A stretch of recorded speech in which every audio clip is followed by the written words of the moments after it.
Jam digital di dinding kamar Aira menunjukkan pukul 2 lewat 17 menit dini hari. Aira sama sekali belum bisa tidur. Ini sudah malam ketiga. Bercerit-cerit ia terbangun tanpa alasan yang jelas. Dadanya sering terasa sesak.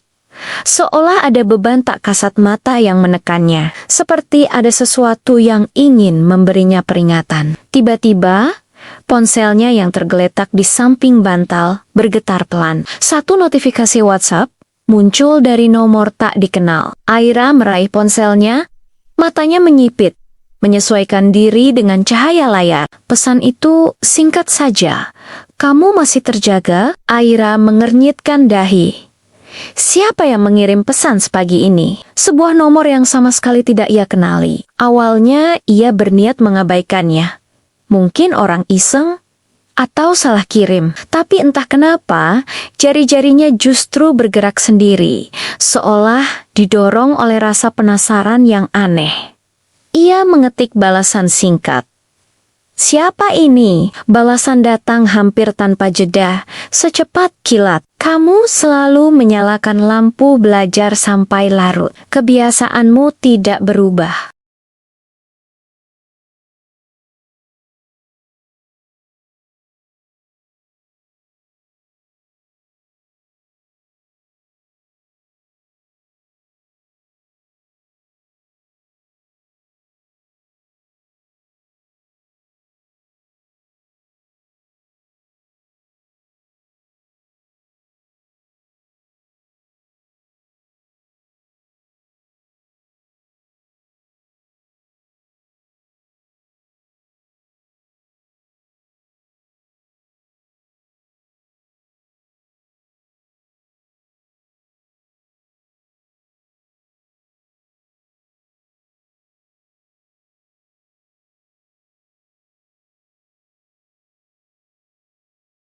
Hanya ada satu orang, satu-satunya orang yang selalu duduk di bangku paling belakang, kelasnya dulu, tepat di belakangnya. Raka. Tapi itu tidak mungkin. Masalahnya, Raka sudah meninggal dunia 2 tahun lalu dalam sebuah kecelakaan. Aira menatap layar ponselnya lama. Otaknya mencoba memproses kemungkinan yang paling logis. Mungkin ini hanya lelucon kejam dari teman lama. Mungkin ada seseorang yang iseng dan tahu tentang masa lalunya dengan Raka. Tangannya mulai gemetar, tapi ia memaksa dirinya untuk mengetik balasan. "Ini tidak lucu. Berhenti." Pesan itu terbaca. Centang 2 biru muncul seketika, dan balasan datang lagi, sama sepetnya. "Aku tidak bercanda." Tepat setelah pesan itu masuk, lampu kamar Aira berkedip sekali, padam, lalu menyala lagi dengan normal. Jantungnya serasa melompat ke tenggorokan. "Ini pasti hanya kebetulan," bisiknya pada diri sendiri. Mungkin ada masalah dengan listrik. Ia berdiri dari tempat tidur, menyalakan lampu meja tambahan di samping ranjang. Seolah cahaya ekstra bisa mengusir rasa takut yang mulai menyelimutinya. Ia mencoba menenangkan diri. Menarik napas dalam-dalam, ia harus membuktikannya. "Kalau kamu Raka," ketiknya dengan jari yang bergetar hebat, "sebutkan sesuatu yang hanya kita berdua tahu." Keheningan yang mengikuti terasa jauh lebih lama dari beberapa detik. Aira menahan napas, matanya terpaku pada layar, menunggu.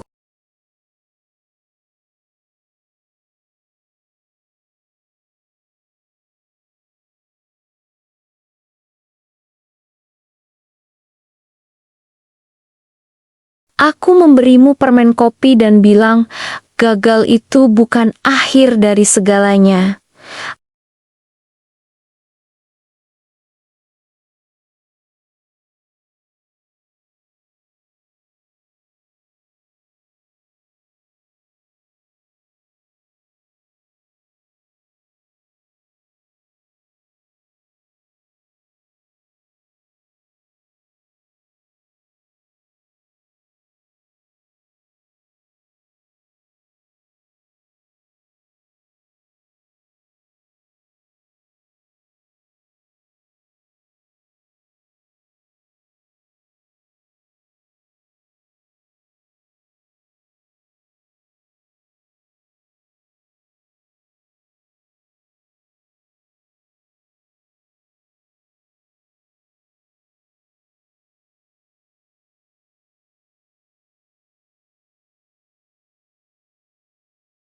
Aira terduduk lemas di lantai, punggungnya bersandar pada sisi ranjang. Kepalanya penuh dengan ribuan pertanyaan yang saling tumpang tindih.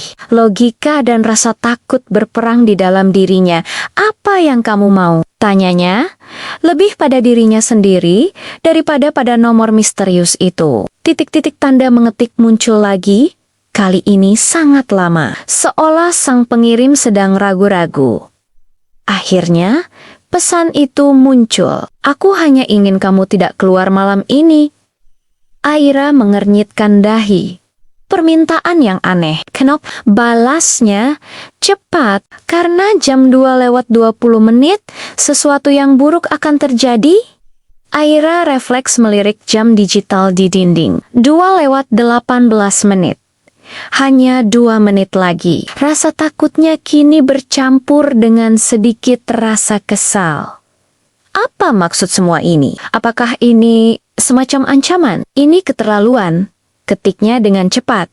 "Aku mau ke minimarket. Aku butuh udara segar."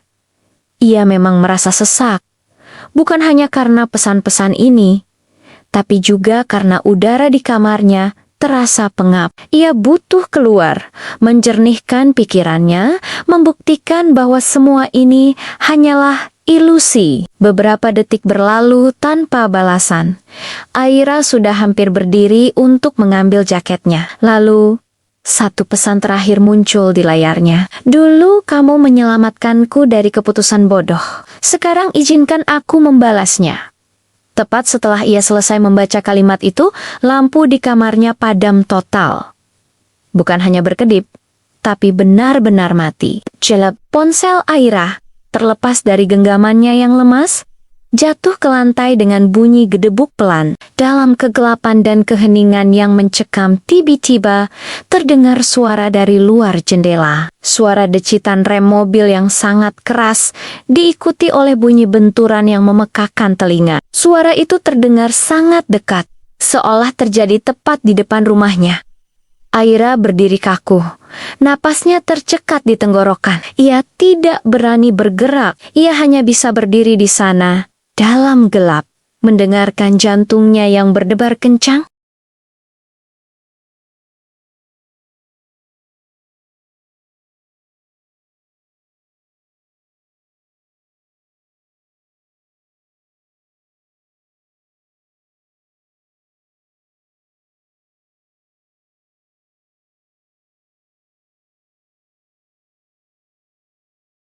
Jalan Merdeka, jalan yang persis berada di depan kompleks perumahan Aira.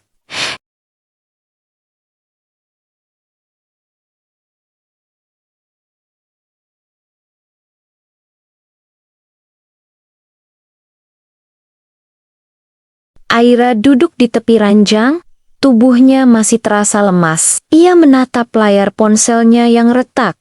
Karena jatuh semalam, ia mencoba mencari nomor tak dikenal itu lagi. Tapi nomor itu sudah tidak bisa dihubungi. Tidak ada foto profil, tidak ada status last seen. Seolah-olah nomor itu tidak pernah ada. Percakapan semalam pun hilang tanpa jejak. Ia membuka galeri foto di ponselnya, entah untuk mencari apa. Dan di sana, ia menemukannya. Tanpa ia sadari, ada satu tangkapan layar baru yang tersimpan. Screenshot percakapan semalam. Aira yakin 100%. Ia tidak pernah menyimpannya. Jari-jarinya terlalu gemetar untuk bisa melakukan itu. Ia memperbesar gambar itu, membaca ulang percakapan mereka. Dan di bagian paling bawah, ada satu pesan tambahan yang sebelumnya tidak ia lihat dalam kegelapan. Sebuah pesan yang muncul setelah ponselnya jatuh. "Hidupmu masih panjang, Aira. Jangan sia-siakan." Sejak hari itu, Aira tidak pernah lagi merasa sesak saat terbangun di tengah malam. Ia selalu terbangun tepat pukul 2:17 setiap malam. Tapi kini, ia tidak lagi merasa takut. Ia justru merasa tenang. Ia akan menatap jam digital di dindingnya, tersenyum tipis, dan membisikkan ucapan terima kasih ke dalam keheningan kamarnya. Karena ia percaya, terkadang orang yang telah pergi tidak benar-benar meninggalkan kita. Mereka masih menjaga dengan cara yang tidak pernah kita duga dan mungkin tidak akan pernah kita pahami sepenuhnya. Janji Raka telah terpenuhi. Ia telah membalas kebaikan Aira dengan cara yang melampaui batas antara hidup dan mati. Terima kasih sudah menonton cerita ini. Jangan lupa untuk subscribe agar tidak ketinggalan video-video kami selanjutnya. Sampai